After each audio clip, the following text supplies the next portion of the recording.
మహాగణుడును మహోన్నతుడైన యేసుక్రీస్తు వారి పుణ్యనామములో ప్రియులారా మీ అందరికీ వందనములు తెలియచేస్తూ ఉన్నాను. దేవుని వాక్యం ధ్యానందాము. సామెతల గ్రంథం 16వ అధ్యాయము 6వ వచనం. కృపాసత్యముల వలన దోషమునకు ప్రాయశ్చిత్తము కలుగును.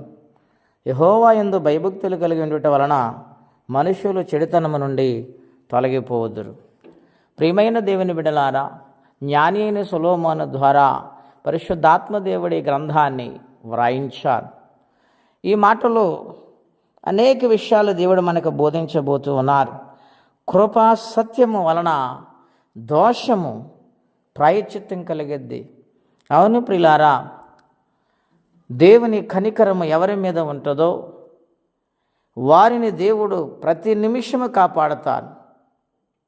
వారు దోషులయుండి పాపము చేసి దేవుని బాధ పెట్టినప్పుడు దేవుని సన్నిధానములో వారి పాపాన్ని ఒప్పుకొని దాన్ని విడిచిపెట్టినప్పుడు దావీదు మహారాజు వలె బత్షెబా విషయములో దేవుడు దావీదు గారిని కనికరించారు గనుక 51వ కీర్తనలో తన దుఃఖ ప్రార్థన, తన వేదనను దేవునికి తెలియచేశాడు. విరిగి నలిగిన హృదయముతో దేవుని పాదాలు పట్టుకుని బ్రతిమాలడు గనుక దేవుని కృప ఆయన వెంటాడింది. దేవుని కనికరము ఆయనకు తోడై ఉన్నది.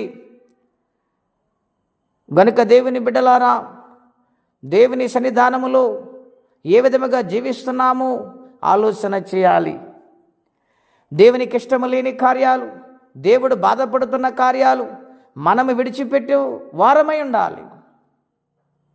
దేవునికి ఇష్టమైన కార్యాలు మన జీవితంలో కష్టమైన ఆయన వైపు చూసేవారిగా ఉండాలని ప్రభు పేట మీకు మనవి చేస్తూ ఉన్నాను.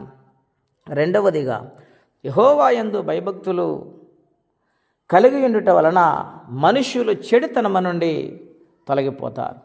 అవును ప్రియులారా, యేసేపు జీవితంలో ప్రతినిత్యము కూడా శోధిస్తూ ఉండేది.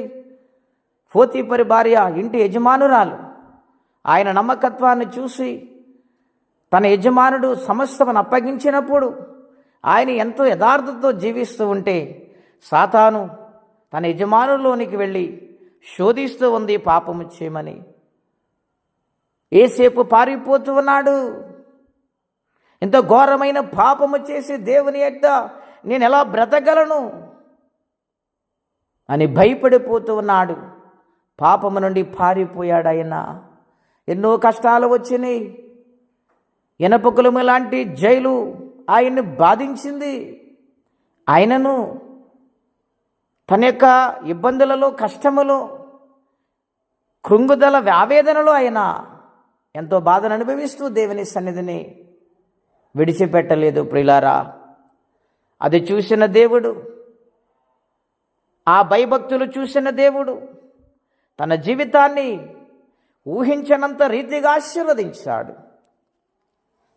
మన అందరి జీవితాల్లో కూడా ప్రియులారా, దేవునికి చోటివ్వాలి, పాపాన్ని ఖండించాలి, పాపమును అసహించుకోవాలి, చెడుతనముకు దూరం అవ్వాలి, పరిశుద్ధాత్మ దేవుడు గద్దించినప్పుడు సరవాలి. ఆ సమయాలలో దేవుని కనికరం మన మీదకు వస్తూ ఉంది. యేసేపును దీవించినట్లుగా దేవుడు మనలను కూడా దీవిస్తారు. కనుక పరిశుద్ధాత్మతో నింపబడి వారిగా, పాపాన్ని అసహించుకునే వారిగా ఉండాలని ప్రభు పేట మనవి చేసి మాటలు ముగిస్తూ ఉన్నాను. ప్రార్థనండి.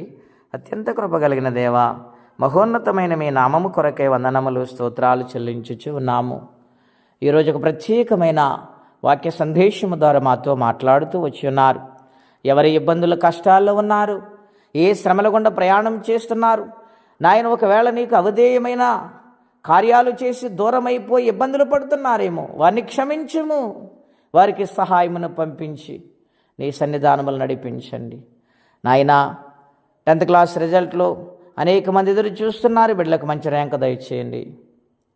కష్టపడుతున్న వారికి మీ సహాయమును పంపించండి. వ్యాపారం చేస్తున్న బిడ్డలను దీవించండి.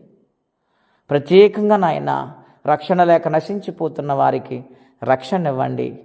ఈ దినమంతా మీరు కాపుదల భద్రత ఉంచి కాపాడమని యేసునామములో అడుగుచున్నాము తండ్రి. ఆమేన్. దేవుడు దీవించును గాక.